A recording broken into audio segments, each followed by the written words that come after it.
Hey everyone, welcome to today's Explainer. I'm super excited you're here because we're diving into something that literally affects all of us. We're talking about the crazy connection between our weekend habits and our emotional intelligence, our EQ. We're going to figure out how to actually genuinely recharge by just tweaking how we manage our emotions. You know that feeling when your 2 days off just seem to vanish into thin air? Yeah, you're definitely not alone. Let's get right into it. So, why on earth are we still so tired on Mondays? It's the ultimate universal struggle, right? You blink on Friday night and boom, your alarm is screaming at you Monday morning, and somehow you're actually more exhausted than when you left work. It's the worst. But here's the kicker from our source material. The real culprit usually isn't a lack of sleep. It all comes down to our unconscious habits. It's the stuff we're doing on complete autopilot during our time off that's quietly siphoning away our energy. Okay, let's really dive into this. There is a massive difference between a restful weekend, chilling under a tree, and a stressful weekend where you're just chained to a screen. What's supposed to be this glorious time to recharge can so easily flip and become a massive drain. And honestly, the research points a big finger at modern tech. Things like endless scrolling or just being constantly plugged in keep our brains on high alert. When we're tethered to those screens, we aren't actually resting. We're literally just swapping out one type of stress for another. To wrap our heads around why this happens, we gotta look at what experts call low EQ weekend behaviors. Essentially, these are unconscious actions, often made way worse by social media, that show we aren't really managing our emotions or social interactions well when we're off the clock. Now, our daily habits are deeply baked in by how we were raised and our environment. But here's the wild part. So many of the behaviors we think are completely normal are actually huge red flags for low emotional intelligence, and they're secretly sabotaging our weekends. All right, that brings us to the diagnostic part of our explainer, the 6 specific traps ruining your rest. Let's see if you're accidentally falling into any of these. First up, we have our 3 mental traps: overthinking, social media auditing, and absorbing criticism. These are incredibly draining because they happen entirely inside our own heads, basically zapping our mental battery before we've even gotten off the couch. Let's unpack trap number 1, overthinking. Some of us spend our entire weekend running a mental marathon. We stress over the absolute tiniest details or obsess over some distant future plan we literally have zero control over right now. Instead of chilling out, we're applying this massive, continuous self-pressure. You end up sprinting in your mind for 48 hours straight. No wonder you're completely wiped out by Sunday night. Simply put, worrying is not resting. Trap number 2 is what we call social media auditing. When we mindlessly scroll on a Saturday afternoon, we're basically taking a giant magnifying glass to other people's flaws while totally wearing a blindfold to our own. This constant, almost unconscious comparison just breeds so much dissatisfaction. It turns a perfectly good day off into this weird, toxic competition where we judge everyone else's highlight reels, completely ignoring our own massive blind spots. And that leads right into trap number 3, absorbing criticism. This happens when you don't hold a strong personal stance, so you end up taking every single minor remark deeply to heart. People dealing with lower EQ moments tend to obsess over tiny criticisms, blowing completely insignificant things wildly out of proportion.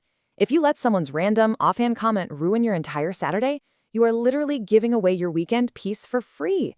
Okay, so shifting gears from the mental space to the physical, we hit our action traps. These are the actual physical things we do that sabotage our peace over the weekend. Procrastinating, chronic complaining, and the workaholic mindset. Let's look closer. Trap number 4 usually starts with a phrase I guarantee we've all used. Wait, I'll just do it later, right? We've all said it while staring down a mountain of laundry or a sink full of dishes. It feels so good in the moment to just brush it off. But let's be real, this favorite little comforting phrase is actually a guaranteed one-way ticket to a totally rushed, anxious, and chaotic Monday morning. Because when we fail to tackle tasks in a simple, logical 1, 2, 3 order, we end up wasting precious time. Putting off essential weekend chores means we spend way more time dreading the thing than it would actually take to just do it. Because we didn't just knock things out, we drag this low-level hum of anxiety through our whole weekend and start the new week already feeling miles behind. Then there's trap number 5, chronic complaining. Whining over some minor 2-minute inconvenience is like unleashing a dark cloud in your living room. It instantly kills the positive vibe and brings everyone else down with you. Continuous complaining makes the whole atmosphere feel heavy and gloomy. You're generating this storm of negative energy over something incredibly trivial, and it completely drains the joy right out of your time off. Finally, trap number 6, the workaholic mindset. Listen, if you are constantly stressing about deadlines, you never actually left the office. Even if you're physically lounging on your sofa, if your brain is stuck at your desk worrying about Tuesday's presentation, you are not resting. Workaholics who can't let go of work thoughts end up sacrificing their own personal happiness, and worse, they steal the joy from family and friends who really just want to spend some quality time with them.